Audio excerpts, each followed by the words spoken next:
the American people have to stand up and say where they stand, and if they are against what is happening, they can no longer just stand there and give their opinion, but they have to be willing to sacrifice to stop it. It is our country, and we all have to contribute to setting it on the right path.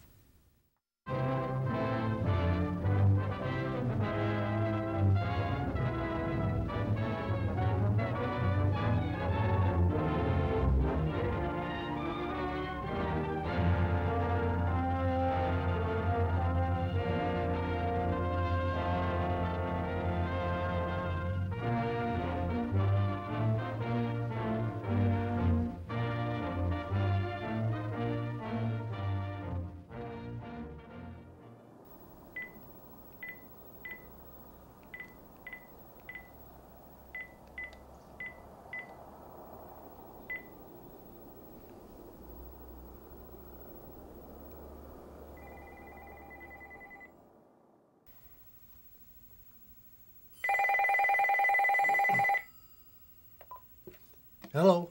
Hello, this is Ehren Watada. May I speak to Mr. Emmy or Mr. Kudomiya, please? This is Frank Emmy. How you doing, sir?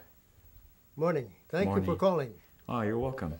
You're welcome. We've been anticipating this call for quite a while, and I'm certainly glad to hear your voice. Well, you're welcome, and I'm glad to finally touch base with you, and it's an honor and a privilege to talk to you. Thank you.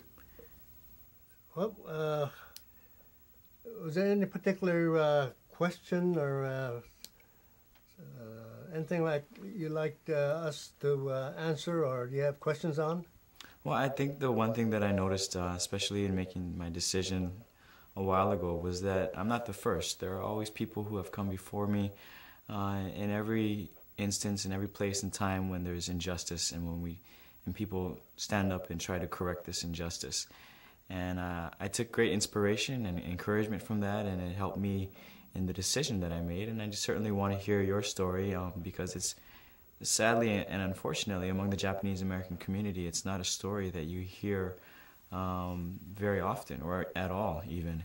And so I think it's important to understand history so that we can learn from our past and become better as people, as Japanese Americans, and more importantly, as Americans.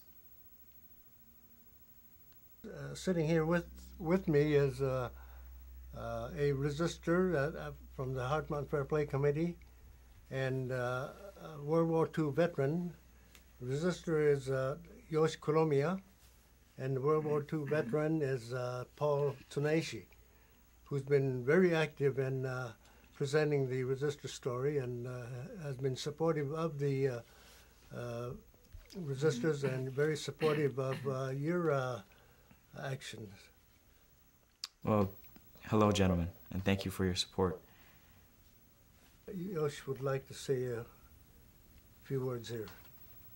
He's one of the resistors that one of the originals of the 63 resistor from Hard Mountain. Hi, Ehren. How are you doing, sir? It's an honor and a privilege. Thank you very much. We're very proud that you're taking the stand that you are. I have a message here that I've written out. I'm not very good at thinking on my feet, and I'm not so sure that I'm much better sitting on my ass. I was truly alarmed when I realized the attorney was basing your defense on the questionable legality of the war in Iraq. Obviously, a military court cannot and would not render a judgment on that issue, and as accurate as the assertions may be. It's like being scheduled for a chess match and showing up with a basketball. Even Kobe Bryant couldn't get away with that. It reminds me of my own civil trial for draft resistance in 1944. Our attorney based our defense on the questionable constitutionality of the camps. Of course, the district court couldn't render a judgment on an issue beyond the scope of his jurisdiction. So the judge simply asked, did you or did you not report for your pre-induction physical exams? We hadn't, of course, so we were found guilty. However, the same Selective Service Act specifically states that any person detained in the custody of an authorized government agency shall be classified 4F and not be eligible nor subject to the draft. We were, of course, in the custody of the War Relocation Authority when we were erroneously classified 1A. Our attorney had arrived at the courthouse with a basketball. Forgive me for making light of a very serious matter, but you did state that you were well aware of the possible consequences of your actions and were willing to bear those consequences. Dishonorable discharge may be a most shameful prospect a military man could face. Nonetheless, your sacrifice is the most honorable and courageous act of your entire military career. We, the members of the Fair Play Committee, are not afraid to go to war. We are not afraid to risk our lives for our country. We would gladly sacrifice our lives to protect and uphold the principles and ideals of our country as set forth in the Constitution and Bill of Rights. For on its inviolability depends the freedom, liberty, and justice and protection of all people, including Japanese Americans and all other minority groups. But have we been given such freedom, such liberty, such justice, such protection? No.